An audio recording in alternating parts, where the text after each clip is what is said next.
Asad ഭരണകൂടത്തിന്റെ വീഴ്ചയ്ക്ക് പിന്നാലെ സിറിയയിലെ താവളങ്ങൾ ഒഴിയേണ്ടി വന്ന റഷ്യ ഇപ്പോൾ ഉറ്റുനോക്കുന്നത് ലിബിയയിലേക്കാണ്.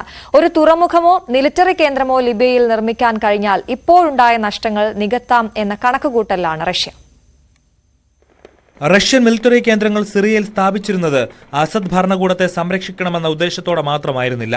ഈ കേന്ദ്രങ്ങൾ ഉപയോഗിച്ച് പടിഞ്ഞാറൻ ഏഷ്യയിലും ആഫ്രിക്കയിലും റഷ്യ തങ്ങളുടെ സാന്നിധ്യം ഉറപ്പാക്കിയിരുന്നു. സിറിയ വിമതർ പിടിച്ചെടുത്തതോടെ റഷ്യയ്ക്ക് നഷ്ടമായത് ഈ മേഖലകളിലെ മേൽക്കൈയായിരുന്നു. ഇത് തിരികെ പിടിക്കാനാണ് റഷ്യ ലിബിയയിലേക്ക് തിരിയുന്നത്. ലിബിയയിൽ ഒരു തുറമുഖമോ മിലിറ്ററി കേന്ദ്രമോ നിർമ്മിക്കാൻ കഴിഞ്ഞാൽ ഇപ്പോഴുണ്ടായ നഷ്ടം നികത്താനാകുമെന്നാണ് റഷ്യയുടെ കണക്കുകൂട്ടൽ. അതിനായുള്ള നീക്കങ്ങൾ വേഗത്തിലാക്കുകയാണവർ.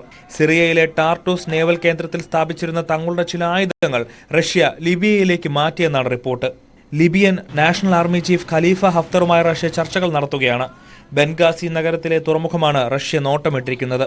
പുതിയ നീക്കം വിജയകരമായാൽ മെഡിറ്ററേറിയൻ മേഖലയിൽ സാന്നിധ്യമുറപ്പിക്കാനും ആഫ്രിക്കയിലേക്കുള്ള ചരക്ക് നീക്കവും റഷ്യയ്ക്ക് എളുപ്പമാകും. International desk, news 18.